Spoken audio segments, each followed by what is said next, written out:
معلومات او لارښوونه دریمه برخه. په بلجیم کې تاسو بیړنیو مرستو په برخه کې تل وړیا اروپایي شمیرې ته په 112 شمیره چې پولیس او امبولانس پرې رسیږي او په 100 وړیا شمیره تاسو یوازې امبولانس ته د روغتیايي مرستو لپاره زنګ وهلی شئ. د شمیرې ټولې وړیا دي. که چیرې ستاسو په ټلیفون کې پیسې کریډټ هم نه وي، تاسو کولی شئ د شمیرې ته زنګ ووهئ. د رواني درملنې مرسته.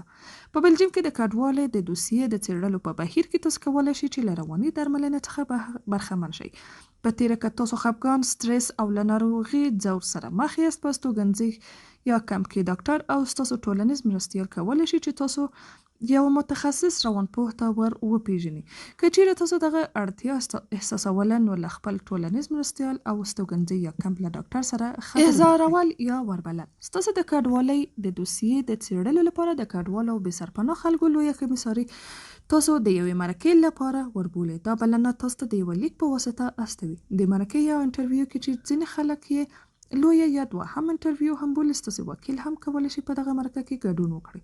که چیرې تاسو په دغه مرکه کې د کوم عذر له امله ګډون کولی نشئ، نو تاسو باید وړاندې له وړاندې د خپل وکیل یا سوشل اسسټنټ په مرسته د کډوالو لویه کمیسارۍ ته خبر ورکړئ. د احضاریې لیک.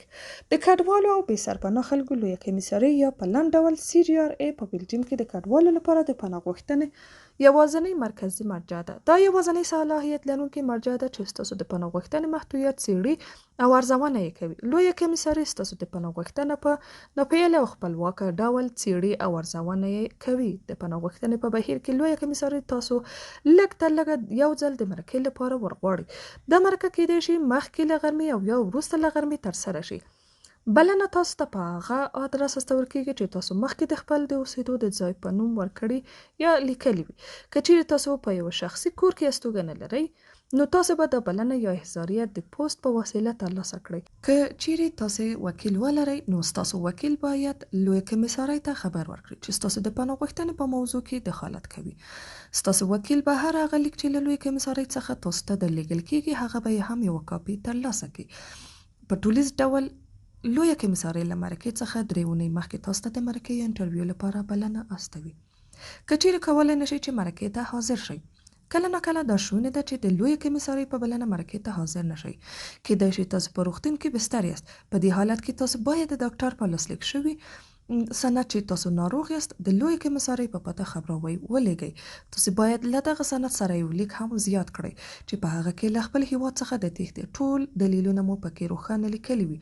دا لیک د دې سبب هم ګرځېدای شي چې کیدای شي لویه کمیسار ستاسو همدغه لیک وارزوي او ستاسو په اړه هغه خپله پریکړه وکړي او تاسو ممکن بلې مرکې لپاره ونه غواړئ. کم تر کمه دا لیک او د ډاکټر سند تاسو ته د مرکې له نیټې څخه یو ورځ وړاندې باید د لویې کمیسارۍ آدرس ته ورسیږي.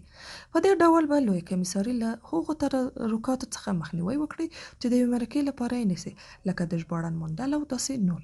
که چیرې د مرکې له ټاکلې نیټې څخه د 3 اونیو پورې لویې کمیسارۍ ته مرکې ته د نه حاضرېدو په اړه قناعت بښونکي دلیلونه وړاندې نه کړئ، نو کیدای شي تاسو د خپلې پناه غوښتنې دوسیې ته منفي ځواب ورکړل شي. که چیرې د مرکې له ټاکلې نیټې څخه یوه میاشت وروسته د لویې کمیسارۍ په وړاندې غبرګون ونه ښایاست، نو کیدای شي ستاسو د پناه غوښتنې دوسیه هم وتړل شي.